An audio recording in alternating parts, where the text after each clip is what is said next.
నమస్తే వైఆర్5 న్యూస్ కి స్వాగతం. తర్వాత మళ్ళీ ఆయనే పిలుచుకొచ్చి ఇప్పుడు నీళ్ళు ఇచ్చి పెట్టినారు. 5 సంవత్సరాలు అయింది పింఛన్ కట్ట. ఆయన ఇక్కడే సాక్ష్యం ఉన్నాడు. టీడీపీ పార్టీ అని చెప్పేసి కట్ చేస్తారు. ఇప్పుడు ఆయన లేకపోతే ఊళ్ళో నీళ్లు లేవు. ఆయన లేకపోతే నీళ్ళే లేవు ఊళ్ళో. అట్లాంటి ఆయన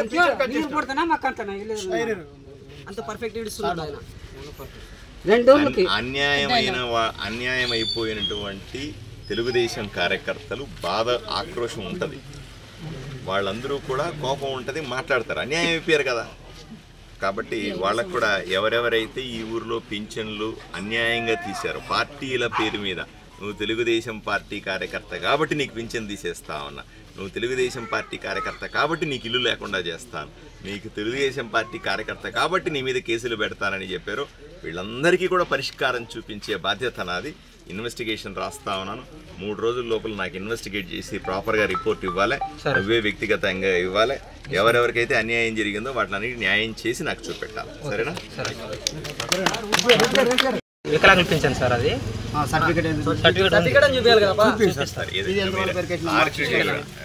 తమ్ముడు జరిగిన తర్వాత రిపోర్ట్లు వస్తాయి. ఆర్గ్యుమెంట్ చేయాల్సిన అవసరమే లేదా. మీరు అధికారంలో ఉన్నారా? మీరు ఎందుకన్నా మా వాళ్ళు తీసేసినారు. చెప్పండి. ఎక్కిచ్చే వాళ్ళే ఎక్కిలేదు. మీరు విషయం మర్చిపోతున్నారు. మా అమ్మకి 5 సంవత్సరాలైనా పెన్షన్ వాళ్ళు ఊరికి 6 నెలల క్రితం వచ్చింది. మా నాన్న చనిపోయి రేపు 2వ తేదీ వస్తే 5 సంవత్సరాలు అవుతుంది మేడం. మా అమ్మ ల్యాండ్ ఉండే మా కానీ 3 ఎకరాలు ఉండే, అందువల్ల రిజెక్ట్ అయింది. తర్వాత ల్యాండ్ తగ్గింది కదా, మరి వాళ్ళకి మేడం అమౌంట్ వచ్చింది ఇచ్చేస్తారు.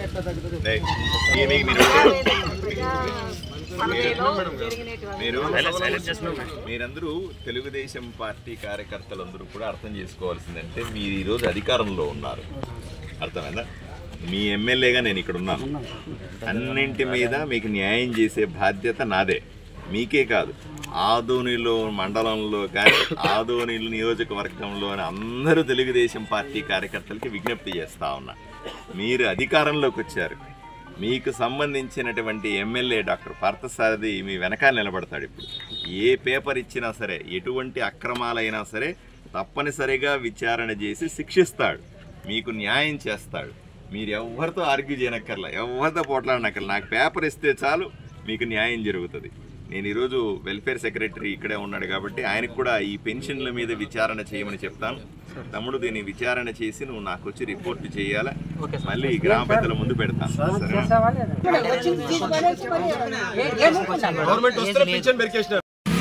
దీనికి ఫిల్టర్ బిట్ వచ్చేసి, డ్రైనేజీలు వచ్చేసి, వీధి దీపాలు వచ్చేసి మొత్తం లిస్ట్ ఉంది దీంట్లో. ఈ 48 lakhs ఎక్కడ ఖర్చు చేసినారు, ఏది చేసినారు, దీంట్లో ఎంత మతలబ్ జరిగిందో మాకు తెలియదు.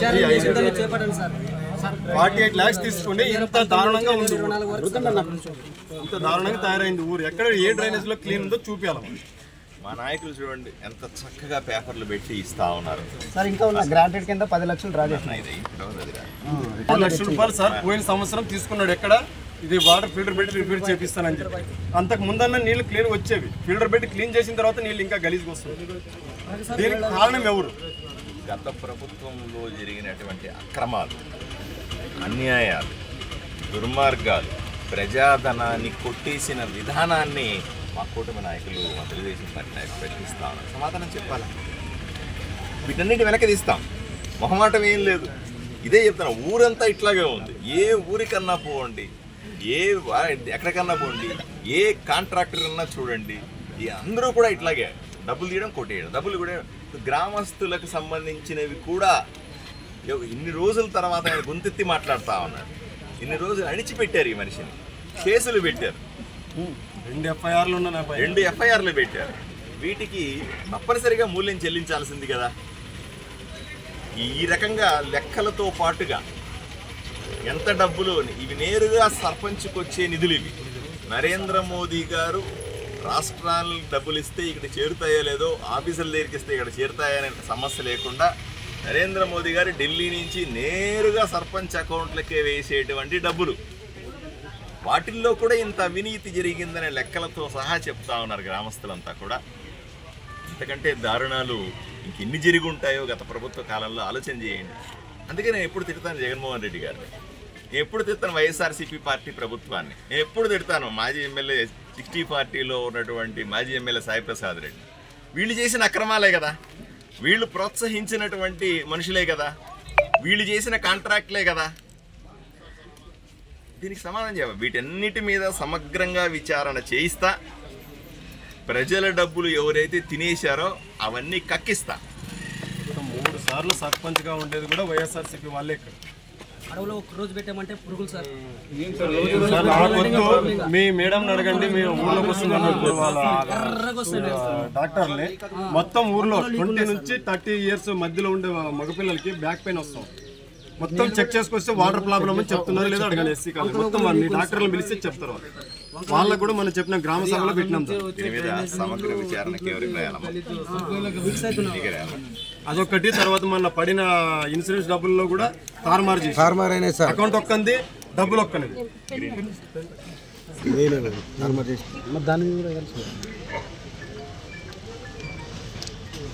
సార్ కోర్టులో ఫైల్ చేయించిన సార్, కోర్టు కేసు వచ్చింది. అరే బాబు నువ్వు వెనక్కి రారా కొంచెం. ఈరోజు ఇక్కడ ఎంపీడీఓ గారికి నేను సంతకం పెట్టి రాస్తా ఉన్నా. మా నాయకులు ఇచ్చింది పూర్తిగా స్థాయిలో ఇన్వెస్టిగేట్ చేసి రిపోర్ట్ చేయండి నాకు అని రాస్తా ఉన్నా. దీని మీద సమగ్రమైన విచారణ చేసి దోషులైన వాళ్ళని ప్రజల ముందు నిలబెడతాం, చట్టపరంగా శిక్షిస్తాం. ఒంటరి మహిళ అని చెప్పి ఇచ్చేసినారు, ఒంటరి మగాడని చెప్పి ఇచ్చేసినారు. ఒక ఇంట్లో ఉండి భార్యాభర్తలు విడాకులు తీసుకోలే, డైవర్స్ తీసుకోలే. దాంట్లో ఏం చేసినారంటే భర్తని పిల్లల దాంట్లో పెట్టినాడు, భార్యని ఇంకో దాంట్లో పెట్టేసినారు, పింఛన్లు శాంక్షన్ చేసుకున్నారు. వెల్ఫేర్ సెక్రటరీ అట్లాంటివి దరిదాపులో ఒక 20 నుంచి 30 దాకా ఉన్న అట్లా పింఛన్ అర్హులైన వాళ్ళకి మా వాళ్ళకి తీసి పారేసినారు. టీడీపీ కార్యకర్తలు తీసి పారేసినారు. అర్హులు వాళ్ళు చూపిస్తా, కావాలంటే మొత్తం పిలిపిస్తాను సాయంత్రం. వెల్ఫేర్ సెక్రటరీ వచ్చాడు. 3 సంవత్సరాలు 4 సంవత్సరాలు అయింది భర్తలు చనిపోయి. వాళ్ళకి చేయలే, వాళ్ళకి చేయలే. 3-4 సంవత్సరాల నుంచి చనిపోయిన వాళ్ళకి ఆయన చెప్పిన సమాధానం చెప్పిన చెప్పండి. ఇప్పుడు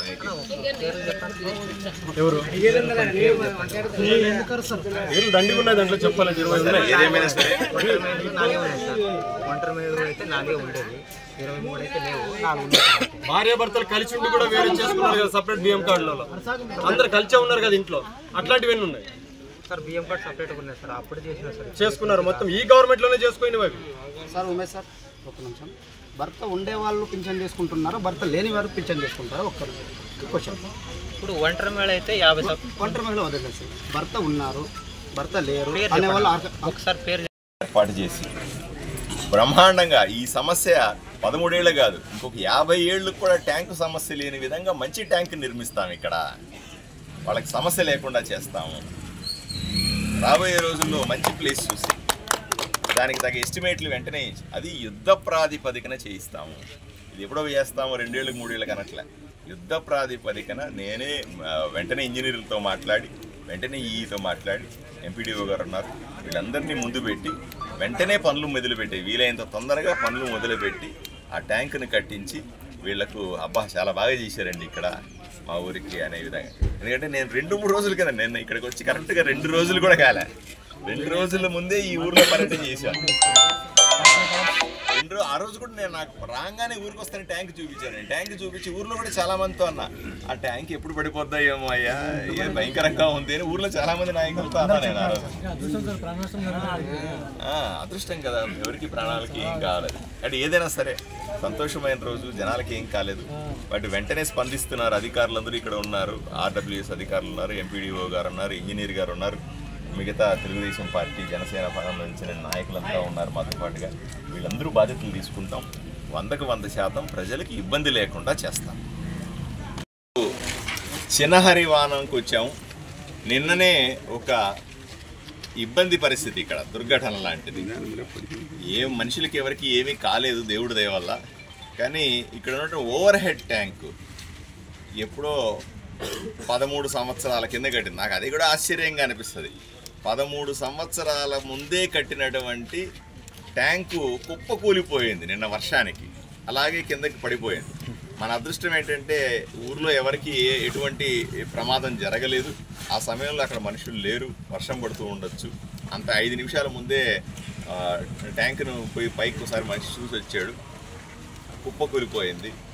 అందువల్ల ఈ విషయాన్ని తెలుసుకున్న వెంటనే ఈరోజు పొద్దున్నే నేను ఇక్కడికి వచ్చినాను. ఆ ట్యాంకు వాడిని పరిశీలించాను, పూర్తిగా కొలాప్స్ అయింది. వెంటనే చర్యలు మొదలుపెట్టాం. ఆ ట్యాంకును జేసీబీలతో కొట్టి చిన్న చిన్న ముక్కలుగా తీసి బయటికి పడేస్తాం. అలాగే వెంటనే ఊరికి నీళ్లు కావాలి కాబట్టి అక్కడ ఉన్నటువంటి మంచినీటి లైన్స్ అన్నిటిని డైరెక్ట్ లైన్గా ఇచ్చి పంపులతో ఊర్లో గ్రామస్తులకి నీళ్ల సమస్య లేకుండా వెంటనే సరిచేస్తాం. ఈరోజు రేపట్లోనే సరిచేస్తాం. తర్వాత ఇక్కడ నేరుగా పంపు చేయాలంటే కొంచెం వాటర్ సమస్య ఉందని మా నాయకులంతా చెప్తా ఉన్నారు. దాన్ని కూడా వెంటనే కరెంటు ఏర్పాట్లు ఉండేలాగా చేసి గ్రామస్తులకు ఇబ్బంది లేకుండా చేస్తాం. రెండవది, కొత్త ట్యాంకు కట్టాల్సి. ఇప్పుడు 2 విచిత్రమైన విషయాలు ఆలోచన చేయండి. ఎక్కడన్నా మనం ఇల్లు కడతామనుకోండి, ఒక ట్యాంకు కడతామనుకోండి, ఒక స్కూల్ కడతామనుకోండి, 13 ఏళ్ళు కుప్పకూలిపోద్దండి. ఎంత నాణ్యత లేకుండా కట్టి ఉంటారు ఆ సందర్భంలో. నేను అందుకనే ప్రతి ఒక్క క్షణం చెప్తాను, ప్రభుత్వం నుంచి వచ్చే డబ్బులు కాంట్రాక్టర్లు బాధ్యతగా తీసుకొని దాంట్లో కక్కుర్తి పడకుండా నాణ్యతలో లోపాలు లేకుండా చేస్తే 10 కాలాల పాటు ఉంటాయి. ఇలా కట్టిన ట్యాంకులన్నీ కూడా ప్రభుత్వం నుంచి వచ్చిన డబ్బులతో చేసిన కాంట్రాక్టులన్నీ కూడా 10-13 ఏళ్లకే కుప్పకూలిపోతే ఇక ప్రజాధనం ఎంత దుర్వినియోగం అవుద్దో ఆలోచన చేయాలి. దీన్ని కూడా నేను తీస్తాను. ఎందుకు ఈ 13 ఏళ్ళు ఇట్లా కుప్పకూలేదు, దీనికి కారణాలు ఎవరు, దీన్ని కట్టిన కాంట్రాక్టర్, దీన్ని కూడా నేను బయటికి లాగుతాను. అది కూడా తప్పు. అసలు అది నా హయాంలో అట్లా జరగడానికి వీల్లేదు. మీరు 2-3 రోజులుగా చూసి ఉంటారు. రకరకాల కాంట్రాక్టుల మీద ఊర్లో నేను ప్రశ్నిస్తా ఉన్నాను. రకరకాల కాంట్రాక్టుల పేరుతో జరుగుతున్నటువంటి మోసాలు నేను ప్రశ్నిస్తా ఉన్నాను. చేసిన పనినే మళ్ళీ చేసినట్టుగా చూపెట్టి చాలామంది కాంట్రాక్టర్లు, ఈ 60-40 ఉన్నటువంటి 2 కుటుంబాలకు సంబంధించిన కాంట్రాక్టర్లు వీళ్ళు ఇదే చేస్తారు. రోడ్డు వేసి ఉంటారు, మళ్ళీ దాని మీద రోడ్డు వేసామని చూపించి బిల్లు తీసుకుంటారు. పని చేసినే ఉంటుంది, మళ్ళీ పని చేసామని చెప్పి బిల్లు తీసుకుంటారు. నేను దీని మీద నా గొడవంతా ఇదే. ఈ ఊర్లో ఈ 60-40కి సంబంధించిన 2 కుటుంబాల కాంట్రాక్టర్లు ఎవరైతే ఉన్నారో వీళ్ళు చేసే పనులన్నీ ఇట్లాగే ఉంటా ఉన్నాయి. ఈ దుర్మార్గాలు. అందువల్ల నా పోరాటం అంతా. లేకపోతే 13 ఏళ్ళలో పడిపోయే ట్యాంక్ అండి. ఆలోచన చేయండి సార్, ఎక్కడైనా ట్యాంక్ కడతాను. నేను మళ్ళీ ఈసారి ట్యాంక్ కట్టిస్తాం చూడండి. కనీసం 50-100 ఏళ్ళు ఉండాలి ఒక ట్యాంక్. ఏదైనా ఇల్లు కడితే కనీసం 100 ఏళ్ళు ఉంటుందా ఉండదా చెప్పండి? ఉండదా? ఓ ట్యాంక్ కడితే, ఇంకా గట్టిగా కడితే, ఊరికి ఉపయోగపడే ట్యాంక్ కడితే బ్రహ్మాండంగా 100 ఏళ్ళు నడవాలి. అది ఉండంగానే ఇంకోటి కట్టుకునే పరిస్థితి ఉండాలా? అలా ఒకటి మాత్రం ఈ గ్రామస్తులు నన్ను ఎట్లు బతుకోవాలా? నాకు పింఛన్ రాదు. వెంటనే రాయించండి.